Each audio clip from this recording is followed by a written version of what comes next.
Hello dear student, welcome to AEC Plus YouTube channel powered by Advanced Engineering Classes।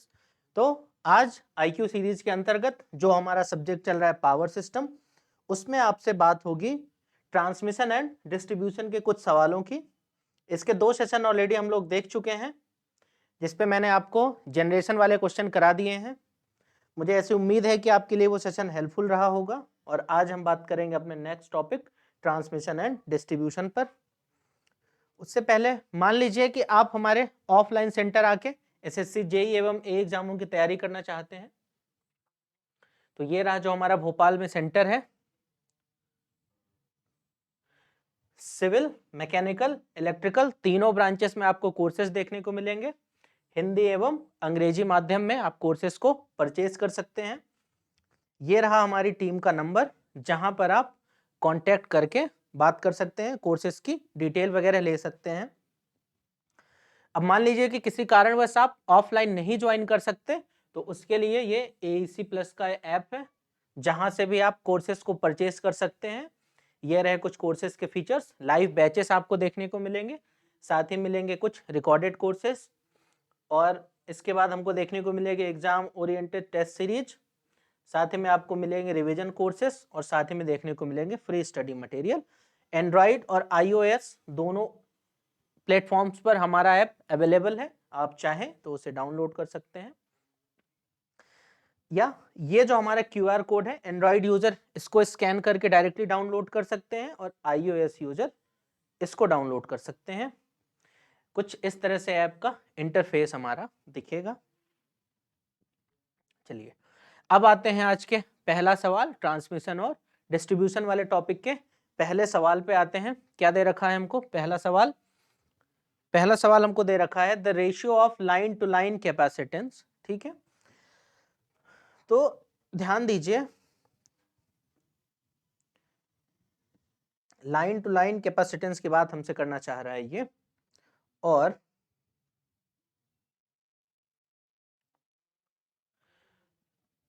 Of to neutral capacitance. ठीक है, यानी कि line to line और ये पर फेज कैपेसिटेंस की बात करना चाह रहा है। तो जैसे मान लीजिए कि जो हमारा लाइन टू लाइन कैपेसिटेंस होता है CAB, ठीक है, मान लीजिए कि हमने यहां पर 2 लाइंस ले ली हैं।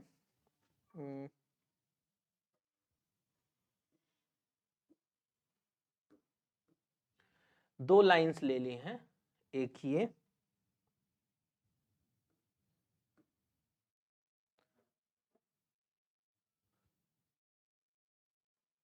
और दूसरी ये रही हमारी लाइन।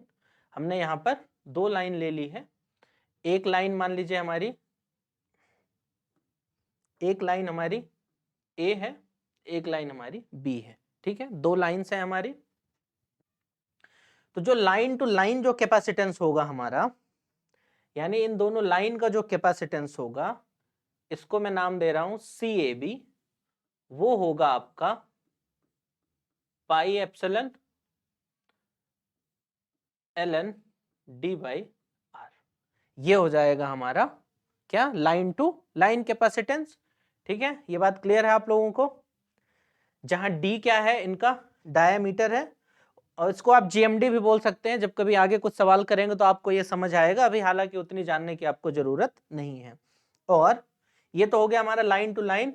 और अगर मैं आपसे बात करूं न्यूट्रल के रिस्पेक्ट में, यानी कि पर फेज कैपेसिटेंस, लाइन और न्यूट्रल के बीच का कैपेसिटेंस, पर फेज का कैपेसिटेंस ये होता है 2 पाई एप्सिलॉन ln d/r।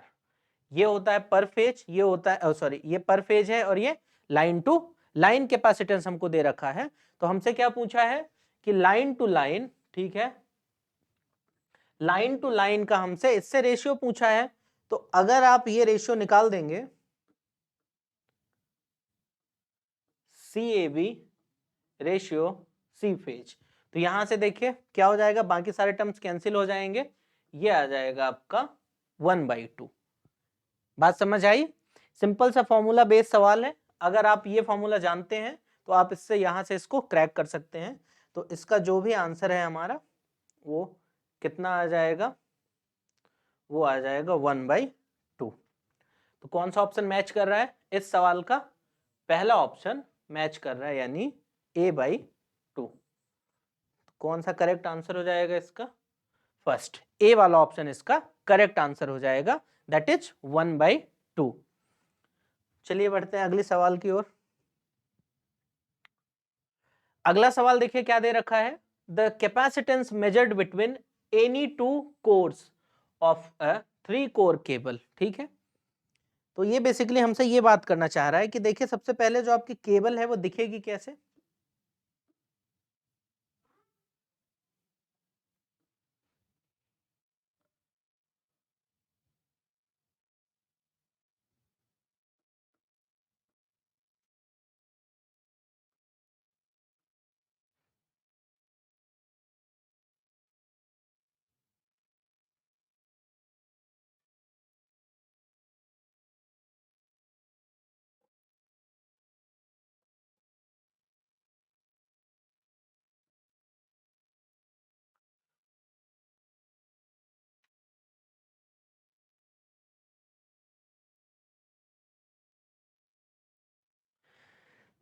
चलिए कुछ इस टाइप से हमारी जो भी 3 कोर केबल है वो दिखेगी। तो हमसे इसमें पूछ रखा है, ये हमारी 3 केबल्स हो गई, ठीक है, इनको नाम भी दे सकते हैं ए, बी और सी। तो ये कह रहा है कि the capacitance measured between any two course of a 3 core. ठीक है, अब मान लीजिए कि हमने जो भी कैपेसिटेंस मेजर किया है इसके और इसके बीच, मान लीजिए यहां से हमने एक कैपेसिटेंस मेजर किया हुआ है, कब? With sheath earthed is 3 microfarad. ठीक है, ये वाली जो शीथ है हमारी, इसको हमने क्या कर रखा है? ग्राउंड कर रखा है। तो इस कंडीशन में जो इसको मैंने सी को मान लिया, एक्चुअली ये जब इसको हम पढ़ते हैं तो उसमें 3 केस पढ़ते हैं, तो ये जनरली तीसरा वाला केस निकल के आता है। तो ये जो C3 होगा, ये हमको यहां से कितना दे रखा है? ये दे रखा है 3 माइक्रोफैरड। ठीक है, इस C3 की वैल्यू हमको दे रखा है कितनी? 3 माइक्रोफैरड। ठीक है, ये बात क्लियर है। अब ये जो एक्चुअल में C3 होता है वो होता है C फेज बाई 2। ये क्या होता है? C phase by 2। तो ये C3 हमको कितना दे रखा है? 3, और C फेज बाई 2 हमसे क्या पूछा है? यहां पर कैपेसिटेंस पर फेज बताना है। ये हमसे पूछा है कि कैपेसिटेंस की वैल्यू पर फेज में कितनी होगी। तो यहां से जो आपका सी फेज निकल के आएगा, सी फेज वो कितना हो जाएगा? वो हो जाएगा 6 माइक्रोफैरड या 6 माइक्रोफैरड हमारा करेक्ट आंसर हो जाएगा। तो इस हिसाब से इसका जो करेक्ट आंसर है वो बी हो जाएगा, दैट इज 6 माइक्रोफैरड। इसमें 3 केस बनते हैं। कभी वो क्या करता है कि इसको इसको आपस में तीनों को कनेक्ट करके उनके और ये शीथ के बीच का कैपेसिटर निकालता है। इसके 3 केसेस हैं, इसमें से ये वाला केस ज्यादा इंपॉर्टेंट है क्योंकि इससे डायरेक्टली रिजल्ट आ जाता है। ये एक्चुअल में जो हमारा सी फेज है वो होता क्या है? वो होता है CS प्लस 3CC। इस टाइप का कुछ हमको देखने को मिलता है। तो यहां से जो इसका करेक्ट आंसर है वो हो जाएगा 6 माइक्रोफैरड। तो ये वाली वैल्यू क्या होती है? सी फेज की होती है। ये कभी एक आध क्वेश्चन जब और आपको मैं कराऊंगा इस पे, तो आपको बेहतर आइडिया लगेगा कि ये 3 केस के मैं कौन कौन से केसेस की बात करना चाह रहा हूं। इसको इसमें हमें याद रखना होता है। ये मैं यहां लिख दे रहा हूं, कभी जरूरत पड़े तो आप इसको याद रख सकते हैं। तो चलिए ये रहा हमारा दूसरा सवाल जिसका आंसर आ चुका है 6 माइक्रोफैरड। अगला सवाल, बंडल्ड कंडक्टर। ये बंडल्ड कंडक्टर आपने देखे होंगे, अगर आपने कभी सड़क के किनारे हाईवेज वगैरह से गुजरे होंगे तो आपने वहां पे ऐसा देखा होगा। या अगर आप इस इमेज को भी ध्यान से देखें, अगर इस इमेज को, तो यहाँ पे ये देखिए जो कंडक्टर्स हैं वो एक कंडक्टर ना हो कि उसमें मल्टीपल कंडक्टर्स होते हैं। ये टावर था, चलिए मैं आपको समझाता हूं। क्या होता है कि जैसे मान लीजिए ये जो आपके कंडक्टर होते हैं एक्चुअल में,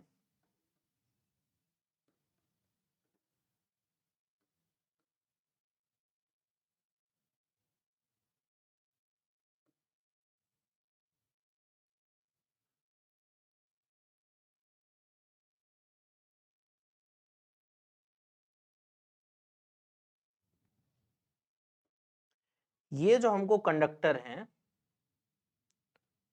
कुछ इस तरीके से वो बंडल्ड के फॉर्म में रहते हैं, या इसको आप और सिंपल अगर डायग्राम में समझना चाहें तो जैसे ये रहा एक आपका कंडक्टर, दूसरा ये रहा एक आपका कंडक्टर, और एक कंडक्टर आपका ये रहा। कुछ इस टाइप के कंडक्टर होते हैं और ये चारों ऐसे आपस में यहां से कनेक्टेड होते हैं। इस टाइप से आपका एक कंडक्टर देखने को मिलता है, इसे बोलते हैं बंडल्ड कंडक्टर। अब ये जो कंडक्टर है इनको बंडल्ड क्यों किया जाता है, इसके देखिए दो बेनिफिट्स हैं। पहला, जो हमारी जीएमआर है वो बढ़ जाती है, ठीक है। जीएमआर क्या होती है, बढ़ जाती है। जीएमआर क्या है, कंडक्टर के आपस के बीच की डिस्टेंस। अगर जीएमआर बढ़ेगी तो जो इंडक्टेंस का फॉर्मूला होता है एल फेज, वो क्या होता है 0.2 ln GMD बाई GMR। तो अगर यहां से आपकी क्या हुई, GMR इंक्रीज हो गई, तो ये इंक्रीज हुई तो जो आपका एल फेज है वो क्या हो जाएगा, डिक्रीज हो जाएगा। अगर इंडक्टेंस डिक्रीज होता है तो जो हमारे पावर ट्रांसफर का फॉर्मूला है ये वाला, कौन सा, ये देखिए P equal to EV by X sine delta. यहां से अगर हमारा इंडक्टेंस कम हुआ तो ये जो रिएक्टेंस है ओमेगा एल से ये भी क्या होगा, कम हो जाएगा। अगर रिएक्टेंस कम होगा तो यहां से जो पावर ट्रांसफर की कैपेबिलिटी है वो बढ़ जाएगी। तो बेसिकली बंडलिंग के क्या हैं, दो तीन फायदे हैं। ये हमारा क्या है, बढ़ जाएगा। और अब अगर अपने ऑप्शंस पे आए, हाँ, रिड्यूस्ड कोरोना लॉसेस, ठीक है। इसका काम क्या है कि ये कोरोना लॉस को कम कर देती है। जो भी पावर सिस्टम में कोरोना लॉस कैसे होती है, हिसिंग साउंड आती है एक, और साथ में वॉयलेट कलर की लाइट रेडिएट होती है। तो इसका काम क्या है कि वो उसको रिड्यूस कर देता है। तो यहां से अगर और ऑप्शन पे विचार किया जाए तो इंक्रीज्ड लाइन रिएक्टेंस, नहीं, लाइन रिएक्टेंस तो हमारा क्या हो जाता है, डिक्रीज हो जाता है। तो ये वाला ऑप्शन तो इनकरेक्ट हो जाएगा। रिड्यूस्ड लाइन कैपेसिटेंस, नहीं, लाइन कैपेसिटेंस कम नहीं होता, लाइन कैपेसिटेंस आपका बढ़ जाता है, तो ये भी नहीं होगा। रिड्यूस्ड वोल्टेज ग्रेडियंट, ये भी नहीं होगा। तो इसका जो करेक्ट आंसर है वो हो जाएगा, ये कोरोना लॉस को कम करता है और जो भी आपका इंडक्टिव रिएक्टेंस है उसकी वैल्यू को कम करके पावर ट्रांसफर कैपेबिलिटी को बढ़ा देता है। तो बेसिकली कंडक्टर के बंडलिंग करने का ये एक मेन रीजन हो सकता है। तो यहां से इसका करेक्ट आंसर हो जाएगा रिड्यूस्ड कोरोना लॉसेस। ये वाला जो मैंने एक फॉर्मूला आपको भी कराया है ये आपको याद रखना है। ये वाला नहीं, हाँ ये वाला, ये इस पे भी एक आध दो सवाल किसी दिन करा दूंगा, ये वाले पे हमको याद रखना है। चलिए अगला सवाल देखिए हमको क्या दे रखा है। अगला सवाल किस बारे में है, अगला सवाल हमको गिवन है कि the insulation resistance of 20 kilometre long, ठीक है। एक वायर है जिसकी लेंथ हमको कितनी दे रखी है, 20 किलोमीटर। वायर नहीं, माफ कीजिएगा, क्या केबल है, ठीक है। तो यहां पर हमको देखिए ये क्या दे रखा है, हमको इसने एक केबल दे रखी है, एक केबल दे रखी है।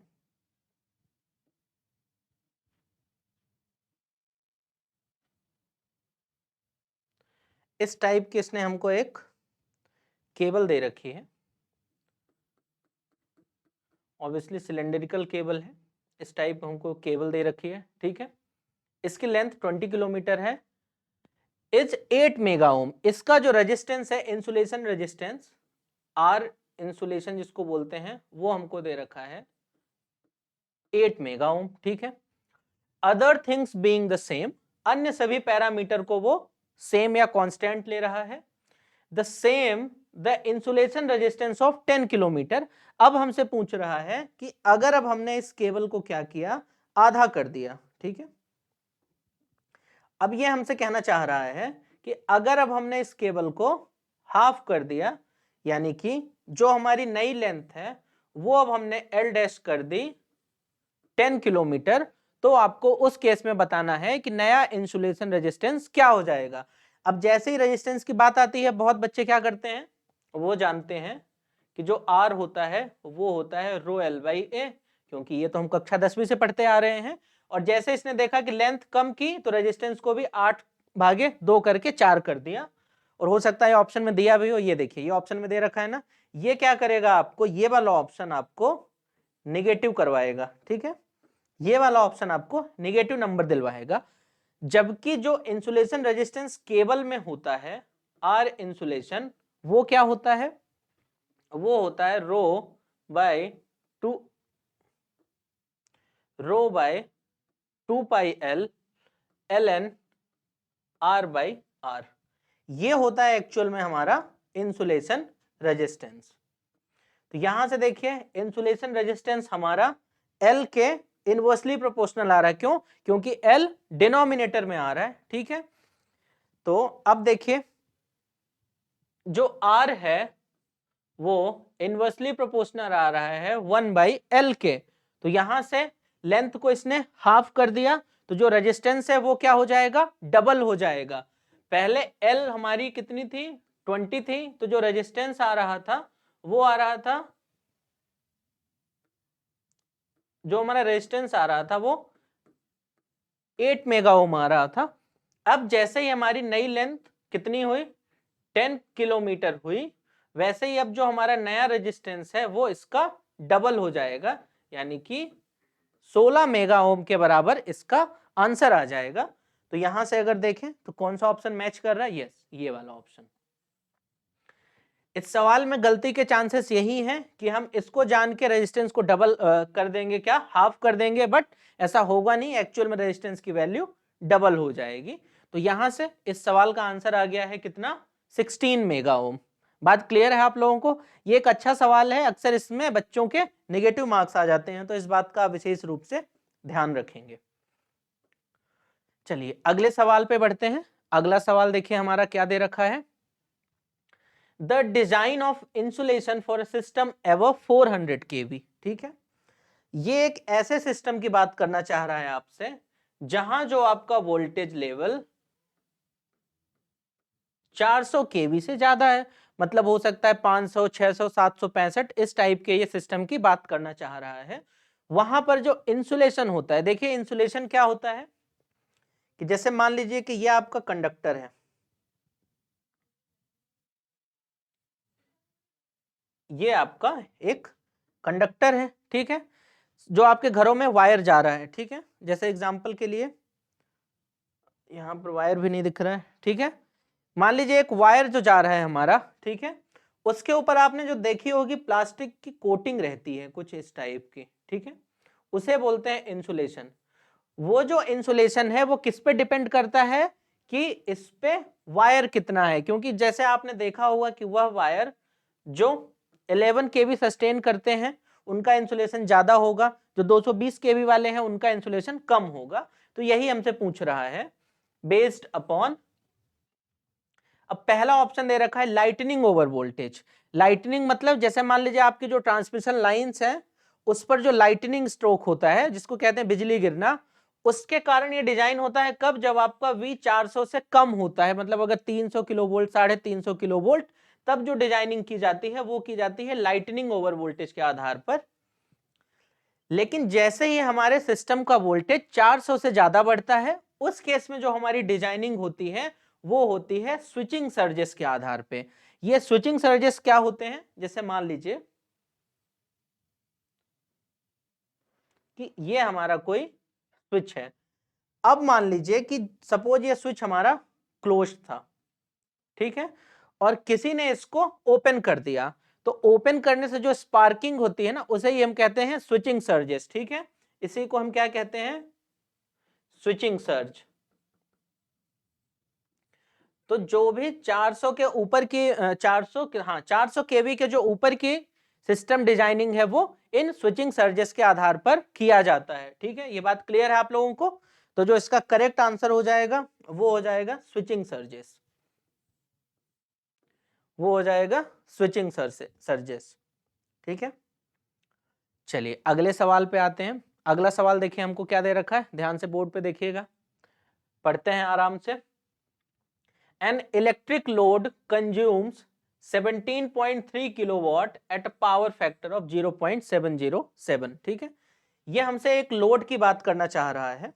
ठीक है, मान लिया हमने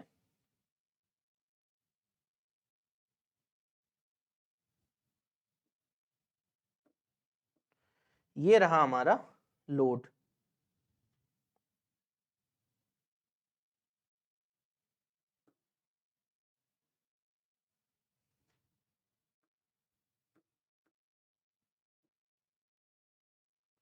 ये रहा हमारा लोड, इसकी जो पावर दे रखी है ये देखिए किलोवाट यूनिट है, यानी ये एक्टिव पावर की बात कर रहा है। ये दे रखी है 17.32 और यूनिट क्या दे रखी है, किलोवाट। ठीक है, और यहां पर जो आपका पावर फैक्टर है जिसको मैंने cos 5.1 मान लिया, वो हमको दे रखा है 0.707। यहां से अगर कोई 5.1 निकालना चाहे तो इसका 5.1 देखिए 0.707 यानी 1/√2, तो ये हो जाएगा 45 डिग्री। ठीक है, तो जो 5.1 की वैल्यू है वो हो जाएगी 45 डिग्री आपकी। ठीक है, अब आगे पढ़ते हैं लैगिंग। ठीक है, बाय डिफॉल्ट अगर कुछ ना भी देता तो ऐसे लैगिंग ही लेके चलते हैं। ठीक है, लैगिंग हमको दे ही रखा है। For changing the load power factor of 0.866। अब ये क्या कह रहा है कि अब हमें अपने पावर फैक्टर को चेंज करना है, तो जो नया पावर फैक्टर का डेटा है वो अब हमको कितना करना है, उसको मैंने नाम दे दिया cos phi 2। वो हमको कितना हो जाएगा 0.866, यहां से जो हमारा फाई निकल के आएगा वो आ जाएगा 30 डिग्री। ठीक है, इसी को पावर फैक्टर करेक्शन के नाम से जाना जाता है, जिसके लिए शंट में कैपेसिटर कनेक्ट किया जाता है। ठीक है, द कैपेसिटर देखिए दे भी रखा है कि कैपेसिटर हमको कनेक्ट करना है पैरेलल में। ठीक है, पैरेलल में लोड करना है, तो वो हमसे पूछा है कि उस कैपेसिटर की रेटिंग कितनी होगी, यानी किस रेटिंग का कैपेसिटर लगेगा। ये बात तो सबको पता ही है कि कैपेसिटर का काम क्या है, सर्किट को रिएक्टिव पावर डिलीवर करना, जिससे जो उसका पावर फैक्टर हो वो इंप्रूव हो सके। तो कुल मिला के हमको यहाँ पर क्यूसी निकालना है। देखिए मैं इसके दो अप्रोच बताता हूं, एक तो आप इसको जो पावर सिस्टम का डायरेक्ट फॉर्मूला उससे कर सकते हैं, और अगले में इसको आप डायरेक्टली नेटवर्क के भी अप्रोच से कर सकते हैं, उसमें कोई दिक्कत वाली बात नहीं है। तो देखिए ये जो फॉर्मूला होता है क्यूसी का वो क्या होता है, P इंटू tan phi 1। ठीक है, जो ओरिजिनल पावर फैक्टर था हमारा, माइनस tan phi 2। ठीक है, ये होता है हमारा फॉर्मूला इसका। तो QC, अब देखिए P यहां पर कितना था, P था 17.32, तो जो P की वैल्यू थी हमारी वो थी tan phi 1। tan phi 1 यानी कि हाँ phi 1 हमारा कितना था 45, तो ये हो जाएगा tan 45 और माइनस tan phi 2। अब देखिए phi 2 हमारा कितना है, phi 2 है हमारा 30 डिग्री, इसको यहाँ आप मेंशन कर दीजिए, phi 2 है हमारा 30 डिग्री। तो यहां से QC इक्वल टू, अब देखिए tan 45 एक हो गया, और tan 30 कितना होता है, tan 30 होता है 1/√3, यानी कि जो tan 30 की वैल्यू है वो आ जाएगी 0.577 ये होती है। तो अगर यहां से मैं QC निकालूं तो देखिए इसको मैं सॉल्व करता हूं, 1 माइनस 0.577 इंटू 17.32, तो ये आ रही है 7.32 के आसपास, 7.32। अब ये कैसा रिएक्टिव पावर है, तो रिएक्टिव पावर की जो यूनिट है वो कितनी हो जाएगी, kVAR। ठीक है, तो यहां से इस सवाल का आंसर हमारा आ चुका है, QC की वैल्यू ये वाली। ठीक है, चलिए ऑप्शन मैच कराते हैं, क्या कोई ऑप्शन गिवन है, हाँ पहला ही ऑप्शन इसका करेक्ट आंसर हो जाएगा। ये तो हुआ फॉर्मूला बेस्ड अप्रोच। अब मान लीजिए जिसको फॉर्मूला ना याद हो, देखिए इसको कैसे कर सकता है, मैं बस आपको जरा सा हिंट दे रहा हूं। ठीक है, अब देखिए जिसको मान लीजिए इसका फॉर्मूला ना याद हो वो क्या कर सकता है, कि अगर हम कंप्लीट पावर यहां लिखें तो ये क्या हो जाएगा, ये तो हो गई कैसी पावर, एक्टिव पावर प्लस जे। अब देखिए रिएक्टिव पावर कैसे निकालेंगे, रिएक्टिव पावर निकालने के लिए क्या तरीका है कि आपको जो P है वो कितना दे रखा है 17.32, ठीक है। तो जो आपका Q है वो कितना हो जाएगा, पहले यहां से अगर मैं S निकाल लूं तो S कितना हो जाएगा 17.32 divide by power factor, 17.32 divide by power factor. तो यहाँ पावर फैक्टर कितना था पहले केस में 0.707, तो था 24.49, ठीक है। यहां से S की वैल्यू कितनी आ गई 24.49। तो यहां से अगर मैं रिएक्टिव पावर निकालूं तो क्या हो जाएगा, इसकी जो रिएक्टिव पावर, अब जो कि यहाँ फाई कितना था 45 डिग्री था, तो साइन 45 भी वैल्यू सेम ही होगी, और ये हमारा निकल के आ जाएगा यहां से Q भी कितना होगा 17.32, और यूनिट इसकी क्या हो जाएगी kVAR, ये इसकी यूनिट हो जाएगी। तो यहां से जो टोटल लोड था हमारा ये इतना हो गया है। अब जैसे ही हमने इसमें कैपेसिटर कनेक्ट किया तो S डैश एक नया लोड बन जाएगा 17.32 प्लस J, और यहां 17.32, और ये हो जाएगा माइनस QC। क्यों होगा माइनस QC, क्योंकि अब यह क्या करेगा, रिएक्टिव पावर को क्या करेगा, डिलीवर करेगा। तो जो लैगिंग में पॉजिटिव साइन था, अब जब ये लीडिंग होगा तो यहां पर नेगेटिव साइन आएगा।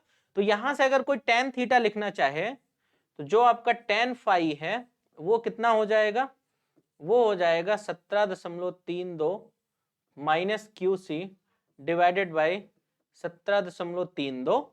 अब यहां से tan फाई की वैल्यू कितनी हो जाएगी, tan फाई की वैल्यू हो जाएगी 1/√3 यानी कि 0.577। ये tan फाई मुझे कहां से मिला, ये यही वाला, ये वाला जो हमको पावर फैक्टर में इंप्रूव करना है, ठीक है। तो ये हमको मिला यहां पर ये इतना into 17.32 equal to 17.32 minus QC, ठीक है। तो चलिए इसको सॉल्व करते हैं। 17.32 इंटू 0.577, तो ये आ गया कितना 9.99, यह आ गया 9.99 इक्वल टू 17.32 माइनस QC। तो अब देखिए, अब मुझे यहां से QC चाहिए, तो जो QC की वैल्यू हो जाएगी वो कितनी होगी, देखिए QC की जो वैल्यू है वो 17.32 माइनस 9.99, तो वहां से भी ये 7.32 आंसर आ रहा है। तो ये सेकंड वाला अप्रोच क्या है, बस आपको इतना पता होना चाहिए कि जो कैपेसिटर है वो क्या करता है, रिएक्टिव पावर को डिलीवर करता है। तो डिलीवर करने के कारण यहाँ पर माइनस साइन आया, क्यों, क्योंकि बाय डिफॉल्ट एब्जॉर्बिंग को हमने यहाँ पर पॉजिटिव ले रखा था, तो भी इस सवाल का आंसर यहाँ से आ जाएगा, ठीक है। ये बात क्लियर है आप लोगों को, तो इसका आंसर ये हो जाएगा। इस सवाल के दोनों अप्रोच सही है, अगर आप फॉर्मूला याद रख पाते हैं तो बहुत ही अच्छी बात है, बाकी अगर आप फॉर्मूला नहीं भी याद रख पाते तो भी कोई दिक्कत वाली बात नहीं है। तो चलिए फिर ये रहे हमारे आज के सवाल, बाकी मिलेंगे आपसे अगले सेशन पे, कुछ और सवालों की बात होगी, ऐसे ही आपके कॉन्सेप्ट क्लियर किए जाएंगे। तो ये देखिए, अगर आप हमारा टेलीग्राम ग्रुप ज्वाइन करना चाहते हैं यूट्यूब करके, यहाँ पर ये वाला चैनल का नाम है AEC+YT डिस्कशन चैनल, जहां पे आप अपने डाउट को पोस्ट कर सकते हैं या कोई सजेशन हो तो हमें दे सकते हैं, या आप डायरेक्टली इस लिंक पे जा सकते हैं। तो चलिए फिर, आपका इस सेशन में बने रहने के लिए धन्यवाद। ऐसे ही और कंटेंट के लिए आप चैनल को लाइक करिए, शेयर करिए, सब्सक्राइब करिए एवं बेल आइकॉन को प्रेस करके रखिए। मिलते हैं पावर सिस्टम के कुछ और सवालों के साथ आपसे एक और सेशन में। चलिए फिर, ठीक है, धन्यवाद।